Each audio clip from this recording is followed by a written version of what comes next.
ഞാൻ ഖമറുലുലമ കാന്തപുരം ഉസ്താദിനെ ഓർത്തു പോവുകയാണ്.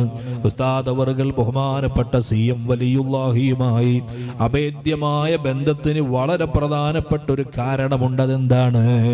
ബഹുമാനപ്പെട്ട ഖമറുലുലമ ഉസ്താദ് അല്ലാഹുവേ ദീർഘായുസ് നൽകണേ റബ്ബേ, ആഫിയത്ത് നൽകണേ റബ്ബേ, ഇസ്സത്ത് നൽകണേ അല്ലാഹ്.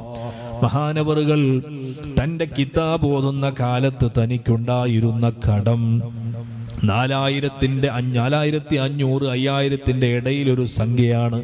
കറക്റ്റ് ഇപ്പം എനിക്ക് ഓർമ്മയില്ല. 0.85 പൈസയും കൂടെ കടമുണ്ട്. വന്നിരായ ചാപ്പനങ്ങാടി ഉസ്താദിൻ്റെ അടുത്ത് പോയി. മർക്കസിൽ മഹാനവറുകൾ ബാക്കിയാത്തിൽ നിന്ന് പഠിച്ചിറങ്ങിയ സമയമാണ്. കിതാബ് വാങ്ങിയതിൻ്റെ പേരിലും അത്യാവശ്യങ്ങളുടെ പേരിലുണ്ടായ 4500 മുകളിൽ 5000 ഇടയിലുള്ള കടം, പല വ്യക്തികൾക്കായി പരന്നു കിടക്കുന്ന കടം. ചാപ്പനങ്ങാടി ഉസ്താദിൻ്റെ അടുത്ത് ചെന്ന് സങ്കടം പറഞ്ഞു. ഉസ്താദേ, കടബാധ്യതയുണ്ട്. മഹാനവറുകൾ പറഞ്ഞത്രേ, കടം അള്ളാഹുവിൻ്റെ റസൂല് കാവൽ തേടാൻ വരെ പറഞ്ഞൊരു കാര്യമാണ്. അള്ളാഹു വീട്ടിൽ തരട്ടെ എന്ന് ഉസ്താദ് ദുആ ചെയ്തു കൊടുത്തു. പിന്നീട് അറിയുന്നത് CM വലിയുല്ലാഹി കൊടുവള്ളി ഭാഗത്തുണ്ടെന്നാണ് അറിയുന്നത്.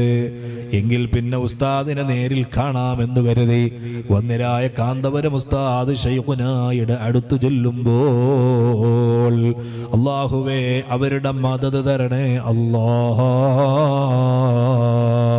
നേരത്തെ സഖാഫി ഉസ്താദ് മരണത്തിൻ്റെ മുമ്പുള്ളത്, വഫാത്തിൻ്റെ മുമ്പുള്ളത് പറയാം, ശേഷമുള്ളത് ഇനിയും പറയാനുണ്ട് എന്ന് പറഞ്ഞപ്പോൾ ഓർക്കുകയാണ്, പടച്ചവനെ കാണാൻ കഴിഞ്ഞില്ലല്ലോ, ഒരാശീർവാദം ഏറ്റുവാങ്ങാൻ അവസരം കിട്ടിയില്ലല്ലോ.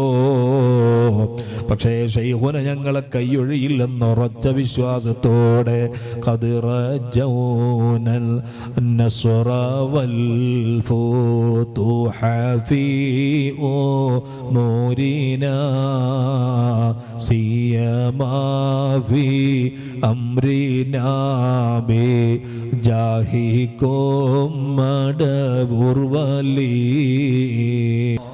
AP ഉസ്താദ് നേരെ അങ്ങ് ചെന്ന് കടത്തിൻ്റെ കാര്യം പറയാൻ തുടങ്ങുമ്പോഴേക്ക് ഇങ്ങോട്ട് പറയാൻ തുടങ്ങി തൻ്റെ കടത്തിൻ്റെ കറക്റ്റ് പോയിന്റ്. AP ഉസ്താദ് തന്നെ പറയാ, അത്ര എനിക്കെന്നെ ഓർമ്മയില്ല, 0.85 പൈസ എന്നത് കൃത്യമായി ശൈഖ് മടവൂർ ഖദ്ദസല്ലാഹു സിർറഹുൽ അസീസ് തങ്ങൾ പറഞ്ഞു. മാത്രമല്ല, അള്ളാഹുവിന്റെ റസൂൽ കാവൽ തേടാൻ പറഞ്ഞതാണ് കടം. അത് വീടിക്കോളും, അത് ഭയപ്പെടേണ്ടതില്ല. ആശ്വാസത്തിന്റെ മേൽ ആശ്വാസമല്ലേ, പ്രതീക്ഷയുടെ മേൽ പ്രതീക്ഷയല്ലേ. ആ നാവിൽ നിന്ന് പറഞ്ഞത് വല്ലതും അല്ലാഹു തട്ടുമോ?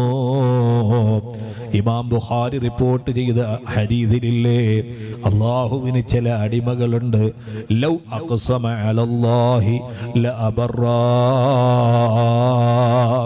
അവർ ചില കാര്യങ്ങളങ്ങ് തറപ്പിച്ചുറപ്പിച്ചു കഴിഞ്ഞാൽ അല്ലാഹു തആല അത് നടപ്പാക്കുക തന്നെ ചെയ്യും.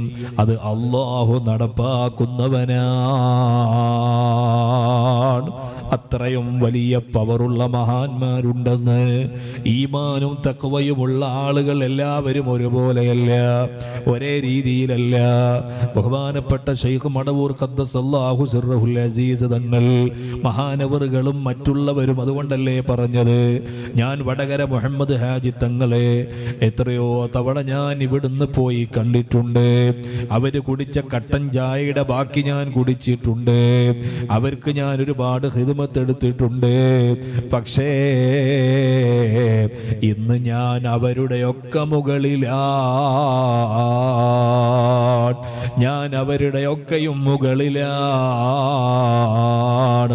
അതാണ് ഈമാനും തഖ്വയും ഉള്ള ആളുകൾ എല്ലാവരും ഒരുപോലെ അല്ല. സഹോദരന്മാരെ, ഞാൻ പറഞ്ഞു വന്നത്, കടബാധ്യതകൾ എപ്പോഴും ബാധ്യതയായി ഓർമ്മ വേണം. സുജൂദിൽ അല്ലാഹുവിനോട് ദുആ ചെയ്യണം, പടച്ച റബ്ബേ എൻ്റെ കടത്തോടെ മരിക്കുന്നൊരു സാഹചര്യം എനിക്കുണ്ടാവരുതേ. നബി സല്ലല്ലാഹു അലൈഹി വസല്ലമ തങ്ങൾ പറയുന്നു, മൻ അഖദ അംവാലൻ നാസി യുരീദു അദാഅഹാ അദ്ദല്ലാഹു അൻഹു. വീട്ടണമെന്ന ഉദ്ദേശത്തോടുകൂടെ ആര് കടം മേടിക്കേണ്ട അത്യാവശ്യ സാഹചര്യത്തിൽ അങ്ങനെ ചെയ്തിട്ടുണ്ടോ അത് വീട്ടാനുള്ള മാർഗവും അല്ലാഹു എളുപ്പമാക്കുന്നതാണ്. വമൻ അഖദ യുരീദു ഇത്ലാഫഹാ, വേറൊരാള് ജനങ്ങളോട് പണം പിടുങ്ങുന്നത് വാങ്ങുന്നത് അത് കടം തിരിച്ചു കൊടുക്കണം എന്ന ഉദ്ദേശത്തിലല്ല. എന്നാൽ അത്തരക്കാൾക്ക് അതിനുള്ള മാർഗവും അല്ലാഹു എളുപ്പമാക്കില്ല. അത് നാശത്തിൽ കലശിക്കും, എവിടെയും എത്തൂല. കടം മേടിക്കുമ്പോൾ ആ വിഷയത്തിൽ നല്ല സൂക്ഷ്മത വേണം. ജീവിതത്തിന്റെ പല ഘട്ടങ്ങളും നമുക്ക് വന്നെന്നിരിക്കാം. ഏറ്റവും വലിയൊരു സന്തോഷമാണ് ഒരു വീടുണ്ടാവൽ. അതുപോലെ തന്നെയാണ് സ്വന്തം മക്കളെ കെട്ടിച്ചയക്കൽ. നമ്മളെ കൊണ്ട് ആവുന്നില്ല എന്നത് ശരിയാണ്. പക്ഷേ അവിടെ നമുക്ക് വേണ്ടി വരുമ്പോൾ ചെയ്യാനൊരു മാർഗമാണ് കടം. ആ കടം എന്നത് തന്നെ കടം കൊടുക്കുന്നവരോടുകൂടി പറയട്ടെ, പകുതി സ്വതക്ക ചെയ്തതിന്റെ പ്രതിഫലമാണ് കടം കൊടുക്കുന്നത്. കടം കൊടുക്കുന്നതിന് പകുതി സ്വതക്ക ചെയ്ത കൂലിയാണ്. നിങ്ങൾ ഒരാൾക്ക് 100 രൂപ കടം കൊടുക്കുന്നുവെങ്കിൽ അതിൽ 50 സ്വതക്ക ചെയ്ത പ്രതിഫലമാണ്. എന്നാൽ ഇത് വാങ്ങുന്ന ആളുകളോട് ഓർമ്മപ്പെടുത്തുകയാണ്, നമുക്ക് പലിശയിലേക്ക്, ഹറാമായ വഴിയിലേക്ക് പോകാതെ ഒരു വ്യക്തി നമ്മളെ സഹായിക്കുമ്പോൾ അതിന് വേണ്ട ഒരു കൃതജ്ഞത നമ്മുടെ കയ്യിൽ വേണം. എപ്പോഴും കടം വീടാൻ വേണ്ടി പ്രാർത്ഥിക്കണം. നിങ്ങൾ നോക്ക്, മഹാനായ അബൂ ഉമാമത്തുൽ ബാഹിലി റളിയല്ലാഹു അൻഹു മഹാനവറുകൾ കടം കൊണ്ട് വിഷമിക്കുകയാണ്. വലിയ പ്രയാസത്തിലാണ്. അദ്ദേഹം പള്ളിയിലേക്ക് വരികയാണ്. കാരണം പള്ളിയിൽ അള്ളാഹുവിനോട് ദുആ ചെയ്ത് കൂടാമല്ലോ. ആ സമയത്താണ്, അങ്ങനെ വരാറില്ലെങ്കിലും നബിതങ്ങൾ ആ സമയത്ത് ആ വഴിക്ക് കടന്നു വരുന്നത്. എന്തു പറ്റി അബൂ ഉമാമ, എന്തു പറ്റി നിങ്ങൾക്ക്? തങ്ങളെ കടം കൊണ്ട് പ്രയാസത്തിലാണ്. ഉടനെ നബി സല്ലല്ലാഹു അലൈഹി വസല്ലം തങ്ങൾ പരിഹാരം പറയുകയാണ്. അല്ലയോ അബൂ ഉമാമ, 14 ദിവസത്തോളം മഹാനവറുകൾ ആ പ്രാർത്ഥന നിർവഹിച്ചുവെന്നാണ്.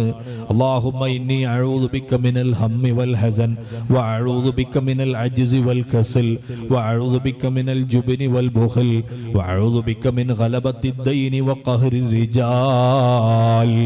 ഈ പ്രാർത്ഥന ചൊല്ലാൻ അബൂ ഉമാമ റളിയല്ലാഹു അൻഹുവിനോട് തിരുനബി സല്ലല്ലാഹു അലൈഹി വസല്ലം തങ്ങൾ പറഞ്ഞു കൊടുക്കുകയാണ്. മഹാനവറുകൾ പറയുന്നു, ഞാൻ ആത്മാർത്ഥമായി ഈ പ്രാർത്ഥന അങ്ങ് ഏറ്റുപിടിച്ചു.